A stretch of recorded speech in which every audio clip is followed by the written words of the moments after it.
Hello friends, welcome to brothers finance and good evening. ಇವತ್ತಿನ ದಿನ stock ಮಾರ್ಕೆಟಲ್ಲಿ ಬೆಳಿಗ್ಗೆಯಿಂದ ಸಂಜೆವರೆಗೂ ಏನು ನಡೆದಿದೆ, ನಾಳೆ ನಮ್ಮ ಮಾರ್ಕೆಟ್ಸ್ ಯಾವ ಥರ ಇರ್ಬೋದು ಅಂತ ಈ ವಿಡಿಯೋದಲ್ಲಿ ಮಾತಾಡ್ಕೊಳ್ಳೋಣ. ಇವತ್ತಿನ ಮಾರ್ಕೆಟ್ ವಿಷಯಕ್ಕೆ ಬಂದರೆ ಸೆನ್ಸೆಕ್ಸ್ 54 ಪಾಯಿಂಟ್ಸ್ ಡೌನ್ ಆಗಿ 85,230ನಲ್ಲಿ ಕ್ಲೋಸ್ ಆಗಿದೆ. ನಿಫ್ಟಿ 19 ಪಾಯಿಂಟ್ಸ್ ಡೌನ್ ಆಗಿ 26,027ನಲ್ಲಿ ಕ್ಲೋಸ್ ಆಗಿದೆ. ಬ್ಯಾಂಕ್ ನಿಫ್ಟಿ 71 ಪಾಯಿಂಟ್ಸ್ ಗೇನ್ ಆಗಿ 59,461ನಲ್ಲಿ ಕ್ಲೋಸ್ ಆಗಿದೆ.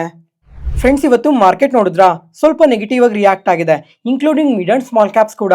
ಮತ್ತೆ ಇವತ್ತು ನಮ್ಮ ಮಾರ್ಕೆಟ್ ಓಪನಿಂಗ್ ಅಲ್ಲಿ ನೋಡ್ಕೊಂಡ್ರೆ ಪ್ರತಿಯೊಂದು ಇಂಡಿಸಸ್ ಕೂಡ ತುಂಬಾನೇ ನೆಗೆಟಿವ್ ಆಗಿ ರಿಯಾಕ್ಟ್ ಆಗಿತ್ತು. ನಿಫ್ಟಿ ಆದ್ರೆ ನಿಯರ್ಲಿ 140 ಪಾಯಿಂಟ್ಸ್ ಫಾಲ್ ಆಯ್ತು. Sensex 400 points, bank Nifty 230 points negative ಆಗಿ ರಿಯಾಕ್ಟ್ ಆಯ್ತು. ಫ್ರೆಂಡ್ಸ್, ಇವತ್ತು ನಮ್ಮ ಮಾರ್ಕೆಟ್ಸ್ ಈ ತರ ನೆಗೆಟಿವ್ ಅಲ್ಲಿ ಓಪನ್ ಆಗೋದಕ್ಕೆ ಮೇನ್ ರೀಸನ್ ಬಂದು ಶುಕ್ರವಾರ US ಮಾರ್ಕೆಟ್ಸ್ ಆದ್ರೆ ಕಂಪ್ಲೀಟ್ ಆಗಿ ಫಾಲ್ ಆಗಿದೆ. ನ್ಯಾಸ್ಡಾಕ್ ಆದ್ರೆ ನಿಯರ್ಲಿ 2% ವರೆಗೂ ಫಾಲ್ ಆಗಿತ್ತು. S&P 500 ಎಬವ್ 1% ಫಾಲ್ ಆಗಿದೆ. ಫ್ರೆಂಡ್ಸ್, ಈಗ ಫಸ್ಟ್ ಆಫ್ ಆಲ್ ಶುಕ್ರವಾರ US ಮಾರ್ಕೆಟ್ ಏನಕ್ಕೆ ಈ ತರ ನೆಗೆಟಿವ್ ಆಗಿ ರಿಯಾಕ್ಟ್ ಆಗಿದೆ ಅಂತ ಅಂದ್ರೆ, ಫ್ರೆಂಡ್ಸ್, ಈಗ US ಅಲ್ಲಿ ಬ್ರಾಡ್ಕಾಮ್ ಅನ್ನೋ ಒಂದು ಸೆಮಿ ಕಂಡಕ್ಟರ್ ಕಂಪನಿ ಇದೆ. ಅವರು ಸ್ವಲ್ಪ ವೀಕ್ ಗೈಡೆನ್ಸ್ ನ ಕೊಟ್ಟಿದ್ದಾರೆ, ಅದರಿಂದ ನೆಗೆಟಿವ್ ಆಗಿ ರಿಯಾಕ್ಟ್ ಆಗಿದೆ. ಅದ್ರ ಜೊತೆಗೆ ಈ ಓಪನ್ ಎ ಜೊತೆ ಒಂದು ಡೇಟಾ ಸೆಂಟರ್ ರಿಲೇಟೆಡ್ ಆಗಿ ಡೀಲ್ ನ ಕೂಡ ಮಾಡ್ಕೊಂಡಿದ್ರು. ಇವಾಗ ಈ ಡೀಲ್ ಇಂದ ಯಾವಾಗ ಇವ್ರಿಗೆ ರಿಟರ್ನ್ಸ್ ಬರುತ್ತೆ ಅಂದ್ರೆ 2027 ಇಂದ ಬರೋ ಚಾನ್ಸಸ್ ಇದೆ ಅಂತ ಎಕ್ಸ್ಪೆಕ್ಟ್ ಮಾಡ್ತಾ ಇದೀವಿ ಅಂತ ಅಪ್ಡೇಟ್ ಮಾಡಿದ್ದಾರೆ. ಈ ತರ ವೀಕ್ ಬಿಸ್ನೆಸ್ ಡೇಟಾ ಇಂದ ಈ ಬ್ರಾಡ್ಕಾಮ್ ಕಂಪನಿ ಆದ್ರೆ ನಿಯರ್ಲಿ 10% ನೆಗೆಟಿವ್ ಆಗಿ ರಿಯಾಕ್ಟ್ ಆಗಿದೆ. ಫ್ರೆಂಡ್ಸ್, ಇವಾಗ ಈ ಆರ್ಟಿಫಿಷಿಯಲ್ ಇಂಟೆಲಿಜೆನ್ಸ್ ಬಗ್ಗೆ ಮಲ್ಟಿಪಲ್ ಟೈಮ್ಸ್ ಮಾತಾಡ್ಕೊಂಡಿದ್ವಿ. ಈಗ ಈ 2025 ಅಲ್ಲಿ US ಅಲ್ಲಿ ಮತ್ತೆ ಈ ಎಮರ್ಜಿಂಗ್ ಮಾರ್ಕೆಟ್ಸ್ ಅಲ್ಲಿ ಎಐಗೆ ಸಂಬಂಧಪಟ್ಟಿರೋ ಕಂಪನೀಸ್ ಎಲ್ಲ ತುಂಬಾನೇ ರ್ಯಾಲಿ ಆಗಿದಾವೆ ಅಂತ ಮಲ್ಟಿಪಲ್ ಟೈಮ್ಸ್ ಮೆನ್ಷನ್ ಮಾಡಿದ್ವಿ. ಜೊತೆಗೆ ಈ ಕಂಪನೀಸ್ ರಿಲೇಟೆಡ್ ಆಗಿ ವ್ಯಾಲ್ಯೂಷನ್ಸ್ ಕೂಡ ಕಂಪ್ಲೀಟ್ಲಿ ಎಕ್ಸ್ಪೆನ್ಸಿವ್ ಅಲ್ಲಿ ಇದಾವೆ. ಅದಕ್ಕೋಸ್ಕರ ಏನಾದ್ರೂ ಒಂದು ಚಿಕ್ಕ ನೆಗೆಟಿವ್ ಡೇಟಾ ಬಂದರೂ ಕೂಡ ಕಂಪ್ಲೀಟ್ ಆಗಿ ಮಾರ್ಕೆಟ್ಸ್ ಕರೆಕ್ಟ್ ಆಗೋ ಚಾನ್ಸಸ್ ತುಂಬಾನೇ ಜಾಸ್ತಿ ಇರುತ್ತೆ. ಈಗ ಬ್ರಾಡ್ಕಾಮ್ ಅವರಾದ್ರೆ ವೀಕ್ ಬಿಸ್ನೆಸ್ ಡೇಟಾನ ಅಪ್ಡೇಟ್ ಮಾಡಿದ್ರು, ಅದರಿಂದ ಈ ಕಂಪನಿ 10% ಫಾಲ್ ಆಯಿತು. Nvidia nearly 3%. ಈ ತರ ತುಂಬಾನೇ ಕಂಪನೀಸ್ ನೆಗೆಟಿವ್ ಆಗಿ ರಿಯಾಕ್ಟ್ ಆಗಿದಾವೆ, ಅದರಿಂದನೇ US ಮಾರ್ಕೆಟ್ ಆ ತರ ಫಾಲ್ ಆಗಿರೋದು. ಮತ್ತೆ ಫ್ರೆಂಡ್ಸ್, ಬರೀ ಶುಕ್ರವಾರ ಮಾತ್ರನೇ ಅಲ್ಲ, ಇವಾಗ ಮುಂದೆ ಯಾವಾಗಾದ್ರೂ ಎಐ ರಿಲೇಟೆಡ್ ಆಗಿ ಏನಾದರೂ ಒಂಚೂರು ನೆಗೆಟಿವ್ ಡೇಟಾ ಅಪ್ಡೇಟ್ ಆದ್ರೂ ಅವಾಗ US ಮಾರ್ಕೆಟ್ಸ್ ಆದ್ರೆ ಕಂಪ್ಲೀಟ್ ಆಗಿ ಕರೆಕ್ಟ್ ಆಗ್ತವೆ. ಅದರಲ್ಲೂ ಈ ಎಐಗೆ ಸಂಬಂಧಪಟ್ಟಿರೋ ಕಂಪನೀಸ್ ಯಾವಿದಾವೆ ಅವಂತೂ ಕಂಪ್ಲೀಟ್ ಆಗಿ ಕ್ರಾಶ್ ಆಗ್ತವೆ. ಯಾಕಂದ್ರೆ ಎಐ ಅಲ್ಲಿ ತುಂಬಾನೇ ಇನ್ವೆಸ್ಟ್ ಮಾಡಿದ್ದಾರೆ. ಒಂದು ಚಿಕ್ಕ ನೆಗೆಟಿವ್ ಡೇಟಾ ಅಪ್ಡೇಟ್ ಆದ್ರೂ ಇನ್ವೆಸ್ಟ್ ಮಾಡಿದವರೆಲ್ಲ ಕಂಪ್ಲೀಟ್ ಆಗಿ ಸೆಲ್ ಮಾಡಾಕ್ತಾರೆ. ಅದರಿಂದನೇ ಈ ತರ ನೆಗೆಟಿವ್ ಆಗಿ ರಿಯಾಕ್ಟ್ ಆಗುತ್ತೆ. ಬರೀ ಈಗ US ಅಲ್ಲಿ ಮಾತ್ರನೇ ಅಲ್ಲ ಇದ್ರ ಇಂಪ್ಯಾಕ್ಟ್ ಇರೋದು, ಇಂಡಿಯಾ ಮೇಲೆ ಕೂಡ ಚಿಕ್ಕದಾಗಿ ಇಂಪ್ಯಾಕ್ಟ್ ಇರುತ್ತೆ. ಜೊತೆಗೆ ಈ ಎಮರ್ಜಿಂಗ್ ಮಾರ್ಕೆಟ್ಸ್ ಅಲ್ಲೂ ಕೂಡ ತುಂಬಾನೇ ಇಂಪ್ಯಾಕ್ಟ್ ಇರುತ್ತೆ. ಮತ್ತೆ ಫ್ರೆಂಡ್ಸ್, ಇವಾಗ ಈ ಗ್ಲೋಬಲ್ ಮಾರ್ಕೆಟ್ಸ್ ಎಲ್ಲ ಎಐ ರ್ಯಾಲಿಯಲ್ಲಿ ತುಂಬಾನೇ ಪಾರ್ಟಿಸಿಪೇಟ್ ಮಾಡಿದಾವೆ. ಆದ್ರೆ ಇಂಡಿಯಾ ಮಾತ್ರ ಈ ಎಐ ರ್ಯಾಲಿಯಲ್ಲಿ ಯಾವುದೇ ತರ ಪಾರ್ಟಿಸಿಪೇಷನ್ ಮಾಡಿಲ್ಲ. ಕಮಿಂಗ್ ಟೈಮಲ್ಲಿ ಎಐ ರಿಲೇಟೆಡ್ ಆಗಿ ಯಾವುದೇ ತರ ನೆಗೆಟಿವ್ ಸೆಂಟಿಮೆಂಟ್ ಇಂದ ಎಐ ಬಬಲ್ ಏನಾದರೂ ಬರ್ಸ್ಟ್ ಆದ್ರೆ ಅದು ಇಂಡಿಯಾ ಕೂಡ ತುಂಬಾನೇ ಅಡ್ವಾಂಟೇಜ್ ಆಗುತ್ತೆ. ಆದ್ರೆ ಬಿಗಿನಿಂಗ್ ಅಲ್ಲಿ ನಮ್ಮ ಇಂಡಿಯಾಗೂ ಕೂಡ ಸ್ವಲ್ಪ ಇಂಪ್ಯಾಕ್ಟ್ ಇರುತ್ತೆ. ಆದ್ರೆ ಇಂಪ್ಯಾಕ್ಟ್ ಎಲ್ಲ ಕ್ಲಿಯರ್ ಆದ್ಮೇಲೆ ನಮ್ಮ ಇಂಡಿಯಾಗೆ ಅದು ತುಂಬಾನೇ ಪಾಸಿಟಿವ್ ಆಗುತ್ತೆ. ನೋಡೋಣ ಕಮಿಂಗ್ ಟೈಮಲ್ಲಿ ಎಐ ಬಬಲ್ ಏನಾದರೂ ಬರ್ಸ್ಟ್ ಆಗ್ತದಾ ಇಲ್ವಾ ಅಂತ. ಮತ್ತೆ ನಮ್ಮ ಮಾರ್ಕೆಟ್ ಈ ತರ ನೆಗೆಟಿವ್ ಆಗಿ ರಿಯಾಕ್ಟ್ ಆಗೋದಕ್ಕೆ ಇನ್ನೊಂದು ರೀಸನ್ ಕೂಡ ಇದೆ. ಇವತ್ತು ಎಗೇನೆಸ್ಟ್ ಡಾಲರ್ ರುಪಿ ತುಂಬಾನೇ ವೀಕ್ ಆಗಿದೆ. ಈಗ $1 = 90 ರೂಪೀಸ್ 71 ಪೈಸಾಗೆ ರೀಚ್ ಆಗಿದೆ. ಫ್ರೆಂಡ್ಸ್, ಈಗ ರುಪಿ ಈ ತರ ಕಂಟಿನ್ಯೂಸ್ ಆಗಿ ಫಾಲ್ ಆಗ್ತಾನೆ ಇದ್ರೆ ಇದ್ರ ಇಂಪ್ಯಾಕ್ಟ್ ಯಾವ ತರ ಇರುತ್ತೆ ಅಂತ ಲಾಸ್ಟ್ ವೀಕ್ ಅಲ್ಲೇ ಮಾತಾಡ್ಕೊಂಡಿದ್ವಿ. ಅದಕ್ಕೋಸ್ಕರ ಇವಾಗ ಮತ್ತೆ ಅದನ್ನ ರಿಪೀಟ್ ಮಾಡ್ತಾ ಇಲ್ಲ. ಮತ್ತೆ ಇವತ್ತು ಅಷ್ಟು ನೆಗೆಟಿವ್ ಆಗಿ ಓಪನ್ ಆಗಿದ್ದ ಮಾರ್ಕೆಟ್ ಡೇ ಎಂಡ್ಗೆಲ್ಲ ಕಂಪ್ಲೀಟ್ ಆಗಿ ರಿಕವರ್ ಆಗಿದೆ. ನಮ್ಮ ಮಾರ್ಕೆಟ್ಸ್ ಈ ತರ ರಿಕವರ್ ಆಗೋದಕ್ಕೆ ಮೇನ್ ಆಗಿ 2 ರೀಸನ್ಸ್ ಇದಾವೆ. ಅದರಲ್ಲಿ ಮೊದಲನೇದಾಗಿ ಬಂದು ಇವಾಗ ಅಕ್ಟೋಬರ್ ಮಂತ್ ಅಲ್ಲಿ ಇನ್ಫ್ಲೇಷನ್ ಡೇಟಾ ಆದ್ರೆ 0.25% ಬಂದಿತ್ತು. ಅವಾಗೂ ಸಹ ನಮ್ಮ ಮಾರ್ಕೆಟ್ಸ್ ತುಂಬಾನೇ ಪಾಸಿಟಿವ್ ಆಗಿ ರಿಯಾಕ್ಟ್ ಆಗಿತ್ತು. ಮತ್ತೆ ಇವಾಗ ನವೆಂಬರ್ ಮಂತ್ ಅಲ್ಲಿ ಇನ್ಫ್ಲೇಷನ್ ಡೇಟಾ ಅಪ್ಡೇಟ್ ಆಗಿದೆ. ಇವಾಗೂ ಸಹ ತುಂಬಾನೇ ಒಳ್ಳೆ ಇನ್ಫ್ಲೇಷನ್ ಡೇಟಾ ಬಂದಿದೆ, 0.71%. ಅದರಿಂದನೂ ಸಹ ನಮ್ಮ ಮಾರ್ಕೆಟ್ಸ್ ಈ ತರ ಪಾಸಿಟಿವ್ ಆಗಿ ರಿಯಾಕ್ಟ್ ಆಗಿರ್ಬೋದು. ಮತ್ತೆ ಅದ್ರ ಜೊತೆಗೆ ಈ ಟ್ರೇಡ್ ನೆಗೋಸಿಯೇಷನ್ಸ್ ಬಗ್ಗೆ ಎಲ್ಲ ಮಲ್ಟಿಪಲ್ ಅಪ್ಡೇಟ್ಸ್ ಬಂದಿದಾವೆ. ಈಗ ಇಂಡಿಯಾ ಮತ್ತೆ US ಟ್ರೇಡ್ ನೆಗೋಸಿಯೇಷನ್ಸ್ ಬಗ್ಗೆ ನಮ್ಮ ಇಂಡಿಯನ್ ಕಾಮರ್ಸ್ ಮಿನಿಸ್ಟರ್ ಆದ ಪಿಯೂಷ್ ಗೋಯಲ್ ಅವರಾದ್ರೆ ಸ್ವಲ್ಪ ಪಾಸಿಟಿವ್ ಕಮೆಂಟ್ಸ್ ಮಾಡಿದ್ದಾರೆ. ಈಗ nearly 5 to 6 round trade negotiations complete ಆಗಿದೆ, ಮತ್ತೆ ಅಡಿಷನಲ್ ರೌಂಡ್ ಅವಶ್ಯಕತೆ ಇಲ್ಲ. ಅತಿ ಶೀಘ್ರದಲ್ಲೇ ಈ ಟ್ರೇಡ್ ಡೀಲ್ ಸೈನ್ ಆಗೋ ಚಾನ್ಸಸ್ ಇದೆ ಅಂತ ಪಾಸಿಟಿವ್ ಕಮೆಂಟ್ಸ್ ಮಾಡಿದ್ದಾರೆ. ಫ್ರೆಂಡ್ಸ್, ಈಗ ಲಾಸ್ಟ್ ವೀಕ್ ಅಲ್ಲಿ ಮೆನ್ಷನ್ ಮಾಡಿದ್ದೆ, ಈಗ ಮೆಕ್ಸಿಕೋ ಅವರು ಕೂಡ ನಮ್ಮ ಇಂಡಿಯಾ ಮೇಲೆ 50% ಟ್ಯಾರಿಫ್ ಹಾಕಿದ್ದಾರೆ ಅಂತ. ಅದಕ್ಕೋಸ್ಕರ ಇಂಡಿಯಾದವರು ಮೆಕ್ಸಿಕೋ ಜೊತೆ ಕೂಡ ಈ ಫ್ರೀ ಟ್ರೇಡ್ ಅಗ್ರಿಮೆಂಟ್ ನ ಮಾಡ್ಕೊಂತಾ ಇದ್ದಾರೆ. ಪ್ರೆಸೆಂಟ್ ಈಗ ಇಂಡಿಯಾ ಆದ್ರೆ nearly $2 billion worth of products ನ ಎಕ್ಸ್ಪೋರ್ಟ್ ಮಾಡ್ತಾರೆ. ಅದರಲ್ಲಿ ಇವಾಗ ಹೈಯೆಸ್ಟ್ ಟ್ಯಾರಿಫ್ ಬಂದು ಆಟೋ ಮತ್ತೆ ಆಟೋ ಕಾಂಪೋನೆಂಟ್ಸ್ ರಿಲೇಟೆಡ್ ಆಗಿದೆ. ಅದಕ್ಕೋಸ್ಕರ ಇವಾಗ ಇಂಡಿಯಾದಿಂದ ಯಾವ್ಯಾವ ಪ್ರಾಡಕ್ಟ್ಸ್ ನ ತುಂಬಾನೇ ಕಳಿಸ್ತಾ ಇದೀವಿ ಅದ್ರ ರಿಲೇಟೆಡ್ ಆಗಿ ಈ ಫ್ರೀ ಟ್ರೇಡ್ ನೆಗೋಸಿಯೇಷನ್ಸ್ ಎಲ್ಲ ನಡೆಯುತ್ತೆ ಅಂತ ಪಾಸಿಟಿವ್ ಕಮೆಂಟ್ಸ್ ಮಾಡಿದ್ದಾರೆ. ಎಕ್ಸಾಂಪಲ್, ಈಗ ಆಟೋ ಮತ್ತೆ auto components, steel, textile, engineering related ಆಗಿ ಈ FTA ನಡೆಯುತ್ತೆ ಅಂತ ಅಪ್ಡೇಟ್ ಮಾಡಿದ್ದಾರೆ. ಮತ್ತೆ ಫ್ರೆಂಡ್ಸ್, ಈ ವಾರ ನಮ್ಮ ಮಾರ್ಕೆಟ್ ಹತ್ರ ಸ್ವಲ್ಪ ಹುಷಾರಾಗಿರಿ. ಯಾಕಂದ್ರೆ ಗ್ಲೋಬಲ್ ಮಾರ್ಕೆಟ್ಸ್ ರಿಲೇಟೆಡ್ ಆಗಿ ಮಲ್ಟಿಪಲ್ ಡೇಟಾಸ್ ಎಲ್ಲ ಅಪ್ಡೇಟ್ ಆಗ್ತಾ ಇದಾವೆ. ಪ್ರತಿ ಡೇಟಾ ಕೂಡ ನಮ್ಮ ಮಾರ್ಕೆಟ್ನ ಇನ್ಫ್ಲೂಯೆನ್ಸ್ ಮಾಡೋ ಚಾನ್ಸಸ್ ತುಂಬಾನೇ ಜಾಸ್ತಿ ಇದೆ. ಈಗ US ಅಲ್ಲಿ ರಿಟೇಲ್ ಸೇಲ್ಸ್ ಡೇಟಾ ಇದೆ, ಜಾಬ್ಸ್ ಡೇಟಾ, ಇನ್ಫ್ಲೇಷನ್ ಡೇಟಾ ಇದೆ. ಅದ್ರ ಜೊತೆಗೆ ಶುಕ್ರವಾರ ಆದ್ರೆ ಜಪಾನ್ ಅಲ್ಲಿ ಇಂಟ್ರೆಸ್ಟ್ ರೇಟ್ ಡಿಸಿಷನ್ ಕೂಡ ಇದೆ. ಇದಂತೂ ನಮ್ಮ ಮಾರ್ಕೆಟ್ಗೆ ತುಂಬಾನೇ ಇಂಪಾರ್ಟೆಂಟ್ ಆಗಿರುತ್ತೆ. ಬರೀ ನಮ್ಮ ಮಾರ್ಕೆಟ್ಗೆ ಮಾತ್ರನೇ ಅಲ್ಲ, ಗ್ಲೋಬಲ್ ಮಾರ್ಕೆಟ್ಸ್ಗೂ ಕೂಡ ಇದು ತುಂಬಾನೇ ಇಂಪಾರ್ಟೆಂಟ್ ಆಗಿರುತ್ತೆ. ನೋಡೋಣ ಜಪಾನಲ್ಲಿ ಈ ಸಲ ಇಂಟ್ರೆಸ್ಟ್ ರೇಟ್ನ ಇನ್ಕ್ರೀಸ್ ಮಾಡ್ತಾರಾ ಇಲ್ವಾ ಅಂತ. ಅದ್ರ ಜೊತೆಗೆ ಯಾರಾದರೂ ಬಿಟ್ಕಾಯಿನ್ ಅಲ್ಲಿ ಇನ್ವೆಸ್ಟ್ ಮಾಡಿದ್ರೆ ಅವ್ರಿಗೂ ಕೂಡ ತುಂಬಾನೇ ಇಂಪ್ಯಾಕ್ಟ್ ಇರುತ್ತೆ. ಯಾವ ಥರ ಇಂಪ್ಯಾಕ್ಟ್ ಇರುತ್ತೆ ಅಂತ ನಾಳೆ ಮಾರ್ಕೆಟ್ ನ್ಯೂಸಲ್ಲಿ ಮಾತಾಡ್ಕೊಳ್ಳೋಣ. ಫ್ರೆಂಡ್ಸ್, ಲಾಸ್ಟ್ 5 ವರ್ಷದಲ್ಲಿ ನಮ್ಮ ಮಾರ್ಕೆಟ್ ಒಳಗಡೆ ತುಂಬ ಜನ ಹೊಸ ಇನ್ವೆಸ್ಟರ್ಸ್ ಎಲ್ಲ ಬಂದಿದ್ದಾರೆ. ಬಂದವರೆಲ್ಲ ಡೈರೆಕ್ಟ್ ಆಗಿ ಟ್ರೇಡಿಂಗ್ ಹೋಗ್ತಾರೆ ಅಥವಾ FNO ಹೋಗ್ತಾರೆ. ಈ ಥರ ಹೋಗಿ ತುಂಬಾನೇ ಲಾಸಸ್ನ ಫೇಸ್ ಮಾಡ್ತಾ ಇದ್ದಾರೆ. ಅದಕ್ಕೋಸ್ಕರ ಒಂದು ಸಪ್ರೇಟ್ ವಿಡಿಯೋನ ಮಾಡಿದ್ದೀನಿ. ಈಗ ಮಾರ್ಕೆಟ್ ಒಳಗಡೆ ಬರೋದಕ್ಕೂ ಮುಂಚೆ ಏನು ಮಾಡಬೇಕು ಅಂತ ಆ ವಿಡಿಯೋದಲ್ಲಿ ಎಕ್ಸ್ಪ್ಲೈನ್ ಮಾಡಿದ್ದೀನಿ. ಅದ್ರ ಜೊತೆಗೆ ಮಾರ್ಕೆಟಿಗೆ ಬಂದಾದ್ಮೇಲೆ ಏನೇನು ಕಲ್ತ್ಕೊಬೇಕು ಅಂತ ಕೂಡ ಅದೇ ವಿಡಿಯೋದಲ್ಲಿ ತಿಳಿಸಿದ್ದೀನಿ. ಯಾರಾದರೂ ಆ ವಿಡಿಯೋನ ಚೆಕ್ ಮಾಡಿಲ್ಲ ಅಂತಂದರೆ ಒಂದ್ಸಲ ಚೆಕ್ ಮಾಡಿ. ಡಿಸ್ಕ್ರಿಪ್ಷನಲ್ಲೂ ಕೊಟ್ಟಿರ್ತೀನಿ ಮತ್ತು ಎಂಡ್ ಕಾರ್ಡಲ್ಲೂ ಕೊಟ್ಟಿರ್ತೀನಿ. ತುಂಬ ಒಳ್ಳೆ ಇನ್ಫಾರ್ಮೇಷನ್ನ ಶೇರ್ ಮಾಡಿದ್ದೀನಿ. ಯಾವುದೇ ಕಾರಣಕ್ಕೂ ಸ್ಕಿಪ್ ಮಾಡೋಕ್ಕೆ ಹೋಗಬೇಡಿ. ಪ್ರತಿಯೊಬ್ಬರಿಗೂ ತುಂಬ ಯೂಸ್ಫುಲ್ ಆಗುತ್ತೆ.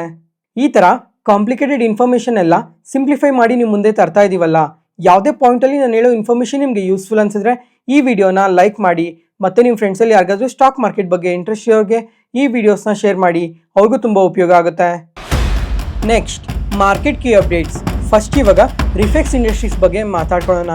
ಈ ಕಂಪನಿ ಬಗ್ಗೆ ಶುಕ್ರವಾರ ಕೂಡ ಮಾರ್ಕೆಟ್ ನ್ಯೂಸಲ್ಲಿ ಕಂಪ್ಲೀಟಾಗಿ ಎಕ್ಸ್ಪ್ಲೈನ್ ಮಾಡಿದ್ದೆ. ಅವತ್ತಾದರೆ 20% ನೆಗೆಟಿವ್ ಅಲ್ಲಿ ಸರ್ಕ್ಯೂಟ್ ಲಾಕ್ ಆಗಿತ್ತು. ಮತ್ತೆ ಇವತ್ತು ನಮ್ಮ ಮಾರ್ಕೆಟ್ ಓಪನಿಂಗ್ ಟೈಮಲ್ಲಿ ನಿಯರ್ಲಿ 10% ನೆಗೆಟಿವ್ ಆಗಿ ರಿಯಾಕ್ಟ್ ಆಗಿದೆ. ಇದು ಕಂಪನಿ ಮಾರ್ಕೆಟ್ ಕ್ಲೋಸ್ ಆಗೋಷ್ಟೊತ್ತಿಗೆ 17% ಪಾಸಿಟಿವ್ ಅಲ್ಲೇ ಕ್ಲೋಸ್ ಆಗಿದೆ. ಫ್ರೆಂಡ್ಸ್, ಇವಾಗ ಶುಕ್ರವಾರ 20% ನೆಗೆಟಿವ್ ಅಲ್ಲಿ ರಿಯಾಕ್ಟ್ ಆಗೋದಕ್ಕೆ ರೀಸನ್ಸ್ ಏನು ಅಂತ ಮತ್ತೆ ಇನ್ನೊಂದ್ಸಲ ಹೈಲೈಟ್ ಮಾಡ್ತಾ, ಇವಾಗ ಈ ವೀಕೆಂಡ್ಸಲ್ಲಿ ಏನು ನಡೆದಿದೆ ಮತ್ತೆ ಇವತ್ತು ನಮ್ಮ ಮಾರ್ಕೆಟ್ ಓಪನಿಂಗ್ ಟೈಮಲ್ಲಿ ಯಾಕಷ್ಟು ನೆಗೆಟಿವ್ ಆಗಿ ರಿಯಾಕ್ಟ್ ಆಗಿದ್ದು ಕಂಪ್ಲೀಟಾಗಿ ರಿಕವರ್ ಆಗಿದೆ, ಈ ಥರ ಪ್ರತಿಯೊಂದು ಇನ್ಫಾರ್ಮೇಷನ್ನ ಕೂಡ ಕ್ಲಿಯರ್ ಆಗಿ ಎಕ್ಸ್ಪ್ಲೈನ್ ಮಾಡ್ತೀನಿ. ಜೊತೆಗೆ ಯಾರನ್ನು ಕನ್ಫ್ಯೂಸ್ ಆಗಕ್ಕೆ ಹೋಗಬೇಡಿ, ಸಿಂಪಲ್ ಆಗಿ ಎಕ್ಸ್ಪ್ಲೈನ್ ಮಾಡ್ತೀನಿ. ಫ್ರೆಂಡ್ಸ್, ಈಗ ಶುಕ್ರವಾರ ಏನು ನಡೀತು ಅಂತಂದರೆ, ಇವಾಗ ಈ ರಿಫೆಕ್ಸ್ ಇಂಡಸ್ಟ್ರೀಸ್ ಏನಿದೆ ಈ ಕಂಪನಿಗೆ ಚೆನ್ನೈಯಲ್ಲಿ ಒಂದು ಮ್ಯಾನುಫ್ಯಾಕ್ಚರಿಂಗ್ ಪ್ಲಾಂಟ್ ಇದೆ. ಆ ಪ್ಲಾಂಟಲ್ಲಿ IT ಡಿಪಾರ್ಟ್ಮೆಂಟ್ ಅವರು ಸರ್ಚ್ ಮಾಡಿದ್ದಾರೆ ಅಂತ ಅಪ್ಡೇಟ್ ಮಾಡಿದ್ದಾರೆ. ಅದ್ರ ಜೊತೆಗೆ ಅವತ್ತು ಮೀಡಿಯಾ ರಿಪೋರ್ಟ್ಸಲ್ಲಿ ಯಾವ ಥರ ಡೇಟಾ ಬಂದಿದೆ ಅಂತಂದರೆ, ಈಗ ಈ ಸರ್ಚ್ ಆಪರೇಷನ್ಸಲ್ಲಿ ತುಂಬಾ ಕ್ಯಾಶ್ ಸಿಕ್ಕಿದೆ, ಅದ್ರ ಜೊತೆಗೆ ಗೋಲ್ಡ್ ಮತ್ತು ಸಿಲ್ವರ್ ಜ್ಯುವೆಲರಿ ಸಿಕ್ಕಿದೆ ಅಂತ ಅಪ್ಡೇಟ್ ಮಾಡಿದ್ದಾರೆ. ಅದರಿಂದ ಅವತ್ತು 20% ನೆಗೆಟಿವ್ ಆಗಿ ರಿಯಾಕ್ಟ್ ಆಯಿತು. ಅವತ್ತೇನೆ ಮ್ಯಾನೇಜ್ಮೆಂಟ್ ಅವ್ರ ಕಡೆಯಿಂದ ಒಂದು ಅಪ್ಡೇಟ್ ಬಂದಿದೆ. ಈಗ IT ಡಿಪಾರ್ಟ್ಮೆಂಟ್ ಅವರೇನೋ ಸರ್ಚ್ ಮಾಡಿದ್ದಾರೆ. ಆದರೆ ಇವಾಗ ಈ ಮೀಡಿಯಾ ರಿಪೋರ್ಟ್ಸ್ ಅಲ್ಲಿ ಯಾವ ತರ ಅಪ್ಡೇಟ್ ಆಗ್ತಾ ಇದೆಯೋ ಅದೆಲ್ಲ ಕಂಪ್ಲೀಟ್ಲಿ ಸುಳ್ಳು ಅಂತ ನಾವು ಶುಕ್ರವಾರ ಮಾರ್ಕೆಟ್ ನ್ಯೂಸ್ ಅಲ್ಲಿ ಮಾತಾಡ್ಕೊಂಡ್ವಿ. ಅದಾದ್ಮೇಲೆ ಫ್ರೆಂಡ್ಸ್, ಈಗ ಈ ರಿಫೆಕ್ಸ್ ಇಂಡಸ್ಟ್ರೀಸ್ ಅಲ್ಲಿ ಈ ಸರ್ಚ್ ಆಪರೇಷನ್ಸ್ ಯಾವಾಗ ನಡೆದಿದೆ ಅಂತ ಅಂದ್ರೆ ಡಿಸೆಂಬರ್ 9ನೇ ತಾರೀಕಿಂದ 13ನೇ ತಾರೀಕುವರೆಗೂ ಈ ಸರ್ಚ್ ಆಪರೇಷನ್ಸ್ ನಡೆದಿದೆ. ಮತ್ತೆ ಈ ಮ್ಯಾನೇಜ್ಮೆಂಟ್ ಅವ್ರು ಏನು ಹೇಳ್ತಾ ಇದ್ದಾರೆ ಅಂತಂದ್ರೆ, ಈ ಸರ್ಚ್ ಆಪರೇಷನ್ಸ್ಗೆ ನಾವು ಕಂಪ್ಲೀಟ್ಲಿ ಸಪೋರ್ಟ್ ಮಾಡಿದೀವಿ, ಜೊತೆಗೆ ನಮ್ಮ ಬಿಸ್ನೆಸ್ ಆಪರೇಷನ್ಸ್ಗೆ ಕೂಡ ಇದು ಯಾವುದೇ ತರ ಎಫೆಕ್ಟ್ ಮಾಡಿಲ್ಲ ಅಂತ ತುಂಬಾನೇ ಪಾಸಿಟಿವ್ ಕಮೆಂಟ್ಸ್ನ ಮಾಡಿದ್ರು. ಅದಾದ್ಮೇಲೆ ಈ ವೀಕೆಂಡ್ ಅಲ್ಲಿ ಏನ್ ಡೇಟಾ ಅಪ್ಡೇಟ್ ಆಗಿದೆ ಅಂತ ಅಂದ್ರೆ, ಈಗ ಸೆಬಿ ಅವರಾದ್ರೆ ಈ ಕಂಪನಿಗೆ ಸಂಬಂಧಪಟ್ಟಿರೋ ಎಕ್ಸ್ ಪ್ರಮೋಟರ್ ಮತ್ತೆ ನಾನ್ ಎಕ್ಸಿಕ್ಯೂಟಿವ್ ಡೈರೆಕ್ಟರ್ ಆದ ಅನಿಲ್ ಜೈನ್ ಅವ್ರ ಮೇಲೆ 10 lakhs ಪೆನಾಲ್ಟಿನ ಹಾಕಿದೀವಿ ಅಂತ ಅಪ್ಡೇಟ್ ಮಾಡಿದ್ದಾರೆ. ಏನಕ್ಕೋಸ್ಕರ ಸೆಬಿ ಅವರು ಇವಾಗ 10 lakhs ಪೆನಾಲ್ಟಿನ ಹಾಕಿದ್ದಾರೆ ಅಂತ ಅಂದ್ರೆ, ಫ್ರೆಂಡ್ಸ್, ಈಗ ಅನಿಲ್ ಜೈನ್ ಅವರು ಮುಂಚೆ ಚೇರ್ಮನ್ ಮತ್ತೆ MD ಆಗಿದ್ರು. ಆ ಟೈಮಲ್ಲಿ ಕಂಪನಿಗೆ ಸಂಬಂಧಪಟ್ಟಿರೋ ಕಾನ್ಫಿಡೆನ್ಷಿಯಲ್ ಇನ್ಫಾರ್ಮೇಷನ್ ಎಲ್ಲ ಬೇರೆಯವ್ರಿಗೆ ತಿಳಿಸ್ತಾ ಇದ್ರು. ಅದರಿಂದ ಈ ಕಂಪನಿಯಲ್ಲಿ ಸ್ವಲ್ಪ ಇನ್ಸೈಡರ್ ಟ್ರೇಡಿಂಗ್ ನಡೆದಿದೆ ಅಂತ ಸೆಬಿ ಅವರು ಅಪ್ಡೇಟ್ ಮಾಡಿದ್ದಾರೆ. ಆ ಇನ್ಸೈಡರ್ ಟ್ರೇಡಿಂಗ್ ನಡೆದಿರೋದ್ರಿಂದ 12,33,000 rupees ಪ್ರಾಫಿಟ್ ಮಾಡಿದ್ದಾರೆ ಅಂತ ಕೂಡ ಅಪ್ಡೇಟ್ ಮಾಡಿದ್ದಾರೆ. ಅದಕ್ಕೋಸ್ಕರ ಇವಾಗ ಅನಿಲ್ ಜೈನ್ ಅವ್ರ ಮೇಲೆ 10 lakhs ಪೆನಾಲ್ಟಿನ ಹಾಕಿದೀವಿ ಅಂತ ಸೆಬಿ ಅಪ್ಡೇಟ್ ಮಾಡಿದ್ದಾರೆ. ಅದರಿಂದನೇ ಇವತ್ತು ನಮ್ಮ ಮಾರ್ಕೆಟ್ ಓಪನಿಂಗ್ ಟೈಮಲ್ಲಿ ನಿಯರ್ಲಿ 10% ನೆಗೆಟಿವ್ ಆಗಿ ರಿಯಾಕ್ಟ್ ಆಯಿತು. ಮತ್ತೆ ಮ್ಯಾನೇಜ್ಮೆಂಟ್ ಅವರು ಅಪ್ಡೇಟ್ ಮಾಡಿದ್ದಾರೆ ಏನಂತಂದ್ರೆ, ಫ್ರೆಂಡ್ಸ್, ಈಗ ಈ ಪೆನಾಲ್ಟಿ ಏನು ಸೆಬಿ ಅವ್ರು ಹಾಕಿದ್ದಾರೆ ಅದು ಕಂಪನಿ ಮೇಲೆ ಹಾಕಿಲ್ಲ, ಅದು ಪರ್ಸನ್ ಮೇಲೆ ಹಾಕಿರೋದು. ಅನಿಲ್ ಜೈನ್ ಅವ್ರ ಮೇಲೆ ಈ ಪೆನಾಲ್ಟಿ ಹಾಕಿರೋದು.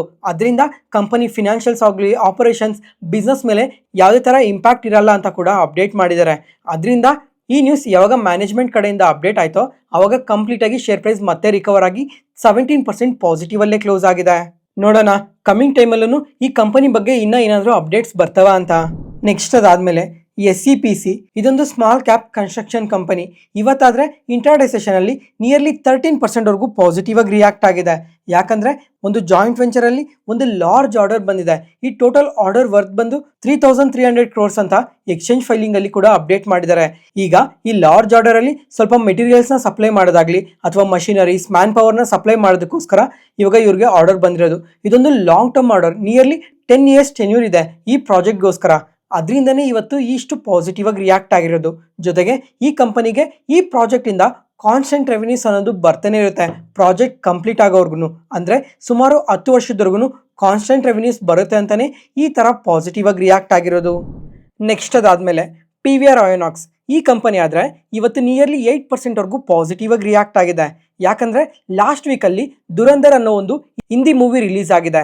ಈ ವೀಕೆಂಡ್ ಅಲ್ಲಿ ಈ ಕಲೆಕ್ಷನ್ಸ್ ಆದ್ರೆ ತುಂಬಾನೇ ಪಾಸಿಟಿವ್ ಆಗಿ ಗ್ರೋ ಆಗಿದೆ. ನಿಯರ್ಲಿ 300 ಕ್ರೋರ್ಸ್ ಕಲೆಕ್ಷನ್ಸ್ ಆಗಿದೆ ಅಂತ ಅಪ್ಡೇಟ್ ಮಾಡಿದ್ದಾರೆ. ಆ ಪಾಸಿಟಿವ್ ಸೆಂಟಿಮೆಂಟ್ ಇಂದಾನೆ ಇವತ್ತು PVR INOX ಈ ತರ ಪಾಸಿಟಿವ್ ಆಗಿ ರಿಯಾಕ್ಟ್ ಆಗಿರೋದು. ನೆಕ್ಸ್ಟ್ ಅದಾದ್ಮೇಲೆ ಫ್ರೆಂಡ್ಸ್, ಈಗ ಯಾರಾದ್ರೂ ಮೂವೀಸ್ನ ತುಂಬಾನೇ ನೋಡ್ತಾ ಇದ್ರೆ ಈಗ ಪ್ರೀವಿಯಸ್ ಆಗಿ ಯಾವ ಮೂವಿ ಕಲೆಕ್ಷನ್ ತುಂಬಾನೇ ಜಾಸ್ತಿ ಆಗಿರೋ ಕಾರಣದಿಂದ PVR INOX ಈ ತರ ಪಾಸಿಟಿವ್ ಆಗಿ ರಿಯಾಕ್ಟ್ ಆಗಿತ್ತು ಅಂತ ಒಂದ್ಸಲ ಕಮೆಂಟ್ ಸೆಷನ್ ಅಲ್ಲಿ ಕಮೆಂಟ್ ಮಾಡಿ. ಮತ್ತೆ ಇವಾಗ ಕಮಿಂಗ್ ಟೈಮಲ್ಲಿ ಯಾವ ಮೂವಿ ರಿಲೀಸ್ ಆದ್ರೆ ಮತ್ತೆ PVR INOX ಈ ತರ ಪಾಸಿಟಿವ್ ಆಗಿ ರಿಯಾಕ್ಟ್ ಆಗೋ ಚಾನ್ಸಸ್ ಇದೆ ಅಂತ ನೀವ್ ಅನ್ಕೊಂತಾ ಇದೀರೋ ಅಂತ ಮೂವಿ ನೇಮ್ನ ಕೂಡ ಕಮೆಂಟ್ ಸೆಷನ್ ಅಲ್ಲಿ ಕಮೆಂಟ್ ಮಾಡಿ. ನೆಕ್ಸ್ಟ್ ಡಿಫೆನ್ಸ್ ಸೆಕ್ಟರ್ ಬಗ್ಗೆ ಮಾತಾಡ್ಕೊಳ್ಳೋಣ. ಇವತ್ತಾದ್ರೆ ಮಲ್ಟಿಪಲ್ ಆರ್ಡರ್ಸ್ ಬಂದಿದಾವೆ.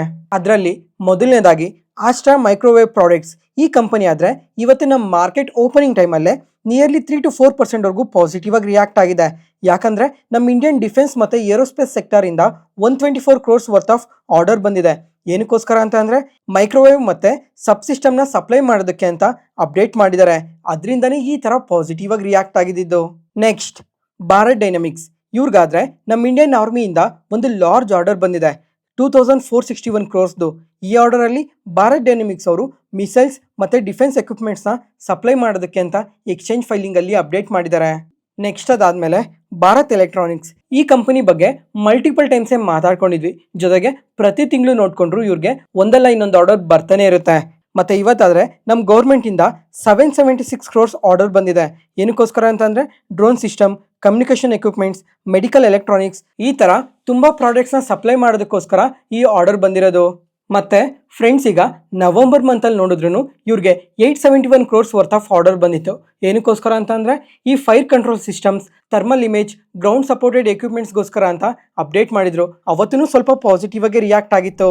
ನೆಕ್ಸ್ಟ್ ಅದಾದ್ಮೇಲೆ ಹಿಂದೂಸ್ತಾನ್ ಜಿಂಕ್ ಈ ಕಂಪನಿ ಆದ್ರೆ ಇವತ್ತು ಸ್ವಲ್ಪ ಪಾಸಿಟಿವ್ ಆಗಿ ರಿಯಾಕ್ಟ್ ಆಗಿದೆ. ಮತ್ತೆ ಲಾಸ್ಟ್ 1 ವೀಕ್ ಅಲ್ಲಿ ನಿಯರ್ಲಿ 15% ವರೆಗೂ ಪಾಸಿಟಿವ್ ಆಗಿ ರಿಯಾಕ್ಟ್ ಆಗಿದೆ. ಯಾಕಂದ್ರೆ ಇವರು ಇಂಡಿಯಾದಲ್ಲೇ ಲಾರ್ಜೆಸ್ಟ್ ಸಿಲ್ವರ್ ಪ್ರೊಡ್ಯೂಸರ್. ಮತ್ತೆ ಸಿಲ್ವರ್ ಪ್ರೈಸಸ್ ಈ ತರ ಇನ್ಕ್ರೀಸ್ ಆಗ್ತಾ ಇದೆ ಅಂತ ಅಂದ್ರೆ ಈ ಕಂಪನಿಗೂ ಕೂಡ ಅದು ತುಂಬಾನೇ ಅಡ್ವಾಂಟೇಜ್ ಆಗುತ್ತೆ. ಅದರಿಂದನೇ ಈ ತರ ಪಾಸಿಟಿವ್ ಆಗಿ ರಿಯಾಕ್ಟ್ ಆಗಿರೋದು. ಮತ್ತೆ ಇವತ್ತಾದ್ರೆ ಜೆಫ್ರೀಸ್ ಅವರು ಈ ಕಂಪನಿಗೆ ಬೈ ರೇಟಿಂಗ್ ಕೊಟ್ಟು target price 660 rupees per share ಅಂತ ಅಪ್ಡೇಟ್ ಮಾಡಿದ್ದಾರೆ. ಅಂದ್ರೆ ಫ್ರೈಡೆ ಕ್ಲೋಸಿಂಗ್ ಇಂದ 22% ಅಪ್ಸೈಡ್ ಪೊಟೆನ್ಷಿಯಲ್ ಇದೆ ಅಂತ ಹೇಳ್ತಾ ಇರೋದು. ಇವ್ರು ಏನಕ್ಕೆ ಈ ತರ ಇಷ್ಟು ಪಾಸಿಟಿವ್ ರೇಟಿಂಗ್ನ ಕೊಡ್ತಾ ಇದ್ದಾರೆ ಅಂತ ಅಂದ್ರೆ ಈಗ ಸಿಲ್ವರ್ ಮತ್ತೆ ಜಿಂಕ್ ಪ್ರೈಸಸ್ ಆದ್ರೆ ಕಂಟಿನ್ಯೂಸ್ ಆಗಿ ತುಂಬಾನೇ ಪಾಸಿಟಿವ್ ಆಗಿ ರಿಯಾಕ್ಟ್ ಆಗ್ತಾ ಇದೆ. ಅದರಿಂದ ಇವ್ರಿಗೆ ತುಂಬಾನೇ ಅಡ್ವಾಂಟೇಜ್ ಆಗುತ್ತೆ ಅಂತ ಅಪ್ಡೇಟ್ ಮಾಡಿದ್ದಾರೆ. ಅದ್ರ ಜೊತೆಗೆ FY26 ಅಲ್ಲಿ EPS ಗ್ರೋತ್ ಆದ್ರೆ 22% ಇತ್ತು, ಅದನ್ನ FY27ಗೆ 29%ಗೆ ಇನ್ಕ್ರೀಸ್ ಮಾಡಿದ್ದಾರೆ. ಮತ್ತೆ ಈ ಕಂಪನಿಯಲ್ಲಿ ಸ್ಟ್ರಾಂಗ್ ಕ್ಯಾಶ್ ಫ್ಲೋ ಕೂಡ ಇದೆ. ಅದರಿಂದನೇ ಇವಾಗ ಜೆಫ್ರೀಸ್ ಅವರು ಈ ತರ ಬೈ ರೇಟಿಂಗ್ನ ಕೊಟ್ಟಿರೋದು. ನೋಡೋಣ ಕಮಿಂಗ್ ಟೈಮಲ್ಲಿ ಈ ಸಿಲ್ವರ್ ಪ್ರೈಸಸ್ ಎಲ್ಲ ಇನ್ನೂ ಎಷ್ಟು ಇನ್ಕ್ರೀಸ್ ಆಗುತ್ತೆ ಅಂತ, ಮತ್ತೆ ಈ ಕಂಪನಿ ಶೇರ್ ಪ್ರೈಸ್ ಕೂಡ ಇನ್ನೂ ಎಷ್ಟು ಪಾಸಿಟಿವ್ ಆಗಿ ರಿಯಾಕ್ಟ್ ಆಗುತ್ತೆ ಅಂತ. ನೆಕ್ಸ್ಟ್ ಅದಾದ್ಮೇಲೆ ಶಕ್ತಿ ಪಂಪ್ಸ್ ಈ ಕಂಪನಿ ಆದ್ರೆ ಇವತ್ತು ನಿಯರ್ಲಿ 15% ವರೆಗೂ ಪಾಸಿಟಿವ್ ಆಗಿ ರಿಯಾಕ್ಟ್ ಆಗಿದೆ. ಮತ್ತೆ ಲಾಸ್ಟ್ 1 ವೀಕ್ ಅಲ್ಲಿ 35% ರ್ಯಾಲಿ ಆಗಿದೆ. ಫ್ರೆಂಡ್ಸ್, ಈಗ ಈ ಕಂಪನಿ ಬಗ್ಗೆ ಲಾಸ್ಟ್ ವೀಕಲ್ಲೇ ಮಾತಾಡ್ಕೊಂಡಿದ್ವಿ. ಇವ್ರಿಗೆ ಮಲ್ಟಿಪಲ್ ಆರ್ಡರ್ಸ್ ಬಂದಿದೆ. ಅದರಿಂದನೇ ಈ ತರ ಪಾಸಿಟಿವ್ ಆಗಿ ರಿಯಾಕ್ಟ್ ಆಗ್ತಾ ಇರೋದು ಅಂತ. ಮತ್ತೆ ಆರ್ಡರ್ಸ್ ಏನು ಕಂಟಿನ್ಯೂಸ್ ಆಗಿ 2 ಬಂದಿದ್ದಾವೆ. ಆದ್ರೆ ಈ ಕಂಪನಿ ಮಾತ್ರ ನಿಯರ್ಲಿ 34% ರ್ಯಾಲಿ ಆಗಿದೆ. ಯಾಕಂದ್ರೆ ಲಾಸ್ಟ್ 6 to 8 ಮಂತ್ಸ್ ಅಲ್ಲೇ ಈ ಕಂಪನಿ ತುಂಬಾನೇ ಕರೆಕ್ಟ್ ಆಗಿದೆ. ಜೊತೆಗೆ 52 ವೀಕ್ಸ್ ಲೋ ಅಲ್ಲೂ ಕೂಡ ಟ್ರೇಡ್ ಆಗ್ತಾ ಇದೆ ಅಂತ ಫಸ್ಟ್ ಟೈಮೇ ಮೆನ್ಷನ್ ಮಾಡಿದೆ. ಅದ್ರ ಜೊತೆಗೆ ಈಗ ಈ ಕಂಪನಿಯಲ್ಲಿ ಸ್ಟ್ರಾಂಗ್ ವಾಲ್ಯೂಮ್ ಬೈಯಿಂಗ್ ಇಂದನೇ ಈ ತರ ಪಾಸಿಟಿವ್ ಆಗಿ ರಿಯಾಕ್ಟ್ ಆಗ್ತಾ ಇರೋದು. ನೋಡೋಣ ಇದ್ರ ಜೊತೆಗೆ ಇವ್ರಿಗೆ ಇನ್ನ ಮಲ್ಟಿಪಲ್ ಆರ್ಡರ್ಸ್ ಬರ್ತಾವ ಇಲ್ವಾ ಅಂತ. ನೆಕ್ಸ್ಟ್ ಅದಾದ್ಮೇಲೆ ಕೈನ್ಸ್ ಟೆಕ್ನಾಲಜೀಸ್ ಇವತ್ತಾದ್ರೆ ಈ ಕಂಪನಿ ಸ್ವಲ್ಪ ನೆಗೆಟಿವ್ ಆಗಿ ರಿಯಾಕ್ಟ್ ಆಗಿದೆ, ನಿಯರ್ಲಿ 2% ವರ್ಗು. ಮತ್ತೆ ಈ ಕಂಪನಿ ಬಗ್ಗೆ ಇನ್ನೊಂದು ಅಪ್ಡೇಟ್ ಕೂಡ ಇದೆ. ಈಗ ಈ ಕಂಪನಿಯಲ್ಲಿ ಸ್ಮಾಲ್ ಕ್ಯಾಪ್ ವರ್ಲ್ಡ್ ಫಂಡ್ ಅವರು ನಿಯರ್ಲಿ 4,46,000 ಶೇರ್ಸ್ನ ಬೈ ಮಾಡಿದೀವಿ ಅಂತ ಅಪ್ಡೇಟ್ ಮಾಡಿದ್ದಾರೆ. ಇದಕ್ಕೋಸ್ಕರ ಸುಮಾರು 189 ಕೋಟಿ ಖರ್ಚು ಮಾಡಿದೀವಿ ಅಂತ ಕೂಡ ಅಪ್ಡೇಟ್ ಮಾಡಿದ್ದಾರೆ. ಅದ್ರ ಜೊತೆಗೆ ಇವತ್ತಾದ್ರೆ ನಿಯರ್ಲಿ 2% ನೆಗೆಟಿವ್ ಆಗಿ ರಿಯಾಕ್ಟ್ ಆಗಿದೆ. ಯಾಕಂದ್ರೆ ಎಲಾರಾ ಕ್ಯಾಪಿಟಲ್ ಈ ಕಂಪನಿಗೆ ಬೈ ರೇಟಿಂಗ್ ಕೊಟ್ಟಿದ್ದಾರೆ, ಆದ್ರೆ ಟಾರ್ಗೆಟ್ ಪ್ರೈಸ್ ನ ಕಟ್ ಮಾಡಿದ್ದಾರೆ. ಮುಂಚೆ 7,670 rupees ಪರ್ ಶೇರ್ ಅಂತ ಟಾರ್ಗೆಟ್ ಪ್ರೈಸ್ ನ ಕೊಟ್ಟಿದ್ರು, ಆದ್ರೆ ಇವಾಗ ಅದನ್ನ 30% ಕಟ್ ಮಾಡಿದ್ದಾರೆ. 30% ಕಟ್ ಮಾಡಿ 5,365 rupees ಪರ್ ಶೇರ್ ಅಂತ ಅಪ್ಡೇಟ್ ಮಾಡಿದ್ದಾರೆ. ಇದರಿಂದ ಸ್ವಲ್ಪ ನೆಗೆಟಿವ್ ಆಗಿ ರಿಯಾಕ್ಟ್ ಆಗಿರ್ಬೋದು. ಅದ್ರ ಜೊತೆಗೆ ಇವಾಗ ನೂಮ್ರಾ ಅವರು ಸಹ ಇದೇ ತರ ಟಾರ್ಗೆಟ್ ಪ್ರೈಸ್ ನ ಕಟ್ ಮಾಡಿದ್ರು, ಅದರಿಂದ ಸ್ವಲ್ಪ ನೆಗೆಟಿವ್ ಆಗಿ ರಿಯಾಕ್ಟ್ ಆಗಿದೆ. ಫ್ರೆಂಡ್ಸ್, ಇವಾಗ ನನ್ನ ಒಪಿನಿಯನ್ನ ಶೇರ್ ಮಾಡ್ತೀನಿ ನೋಡಿ. ಇವಾಗ ಈ ಎಲೆಕ್ಟ್ರಾನಿಕ್ ಮ್ಯಾನುಫ್ಯಾಕ್ಚರಿಂಗ್ ಸೆಗ್ಮೆಂಟ್ ಅಲ್ಲಿ ಯಾರ್ಯಾರು ಇದ್ದಾರೆ, ಈ ಕಂಪನೀಸ್ ಎಲ್ಲ ಈ ರೀಸೆಂಟ್ ಟೈಮ್ ಅಲ್ಲಿ ಸ್ವಲ್ಪ ನೆಗೆಟಿವ್ ಆಗಿ ರಿಯಾಕ್ಟ್ ಆಗ್ತಾ ಇದಾವೆ. ಆದ್ರೆ ಲಾಂಗ್ ಟರ್ಮ್ ಅಲ್ಲಿ ಈ ಎಲ್ಲಾ ಕಂಪನೀಸ್ ಬಿಸ್ನೆಸ್ ಪ್ರಕಾರ ತುಂಬಾನೇ ಸ್ಟ್ರಾಂಗ್ ಗ್ರೋತ್ ಪೊಟೆನ್ಶಿಯಲ್ ಇರೋ ಕಂಪನೀಸ್. ನೋಡೋಣ ಕಮಿಂಗ್ ಟೈಮ್ ಅಲ್ಲಿ EMS ಸೆಗ್ಮೆಂಟ್ ರಿಲೇಟೆಡ್ ಆಗಿ ಒಂದು ವಿಡಿಯೋನ ತರಕ್ ಕೂಡ ತುಂಬಾನೇ ಪ್ರಯತ್ನ ಪಡ್ತೀನಿ. ಆದ್ರೆ ಲಾಂಗ್ ಟರ್ಮ್ ಅಲ್ಲಿ ಈ ಕಂಪನೀಸ್ ಎಲ್ಲ ಪಾಸಿಟಿವ್ ಆಗಿ ರಿಯಾಕ್ಟ್ ಆಗೋ ಚಾನ್ಸಸ್ ತುಂಬಾನೇ ಜಾಸ್ತಿ ಇದೆ. ನೋಡೋಣ ಯಾವ್ಯಾವ ಕಂಪನೀಸ್ ಕಮಿಂಗ್ ಟೈಮ್ ಅಲ್ಲಿ ಯಾವ ತರ ಪರ್ಫಾರ್ಮ್ ಮಾಡ್ತವೆ ಅಂತ. ನೆಕ್ಸ್ಟ್ ಅದಾದ್ಮೇಲೆ ಫೈನಲ್ ಆಗಿ ಫ್ರೆಂಡ್ಸ್, ಇವತ್ತು ತುಂಬಾ ಕಂಪನೀಸ್ ಅಲ್ಲಿ ಲಾಕ್ ಇನ್ ಪೀರಿಯಡ್ ಎಂಡ್ ಆಗಿದೆ. ಯಾವ್ಯಾವ ಕಂಪನೀಸ್ ಅಂದ್ರೆ Ambe photovoltaic power, Physics Wallah, urban company, Dev accelerator. ಈ ಕಂಪನೀಸ್ ಅಲ್ಲಿ ಇವತ್ತು ಲಾಕ್ ಇನ್ ಪೀರಿಯಡ್ ಎಂಡ್ ಆಗಿದೆ. ಅದರಿಂದನೇ ಈ ಕಂಪನೀಸ್ ಎಲ್ಲ ನಿಯರ್ಲಿ 2 to 3% ವರೆಗೂ ಫಾಲ್ ಆಗಿದೆ. ಅದ್ರ ಜೊತೆಗೆ ಶೃಂಗಾರ್ ಹೌಸ್ ಆಫ್ ಮಂಗಲ್ಸೂತ್ರ ಈ ಕಂಪನಿಯಲ್ಲೂ ಕೂಡ ಇವತ್ತು ಲಾಕ್ ಇನ್ ಪೀರಿಯಡ್ ಎಂಡ್ ಆಗಿದೆ. ಆದ್ರೂ ಈ ಕಂಪನಿ ಆದ್ರೆ ನಿಯರ್ಲಿ 4.5% ವರೆಗೂ ಪಾಸಿಟಿವ್ ಅಲ್ಲೇ ಕ್ಲೋಸ್ ಆಗಿದೆ. ಮೇ ಬಿ ಈ ಕಂಪನಿಯಲ್ಲಿ ಯಾರು ಸೆಲ್ ಮಾಡಿಲ್ದಂಗೆ ಇರ್ಬೋದು. ಅದ್ರ ಜೊತೆಗೆ ಈ ಕಂಪನಿಯಲ್ಲಿ ತುಂಬಾನೇ ಬೈ ಮಾಡಿರ್ಬೇಕು, ಅದರಿಂದನೇ ಈ ತರ ಪಾಸಿಟಿವ್ ಆಗಿ ರಿಯಾಕ್ಟ್ ಆಗಿದೆ. ಈ ವಿಡಿಯೋನ ಇಲ್ಲಿವರೆಗೂ ನೋಡ್ತಾ ಇದ್ದೀರಾ ಅಂತ ಅಂದ್ರೆ ನಾನು ಹೇಳ್ತಿರೋ ಇನ್ಫಾರ್ಮೇಶನ್ ನಿಮಗೆ ತುಂಬಾ ಉಪಯೋಗ ಆಗ್ತಿದೆ ಅಂತ ಅನ್ಕೊಂತೀನಿ. ಅದಕ್ಕೋಸ್ಕರ ಈ ವಿಡಿಯೋನ ಲೈಕ್ ಮಾಡಿ, ಟೂ ಬ್ರದರ್ಸ್ ಫಿನಾನ್ಸ್ ಚಾನಲ್ನ ಸಬ್ಸ್ಕ್ರೈಬ್ ಆಗಿ. ಈ ತರ ಕಂಟೆಂಟ್ ಪ್ರತಿದಿನ ಪೋಸ್ಟ್ ಮಾಡ್ತಾನೆ ಇರ್ತೀನಿ, ಅವನ್ನ ತಪ್ಪದೆ ನೋಡ್ಬೋದು. Thank you.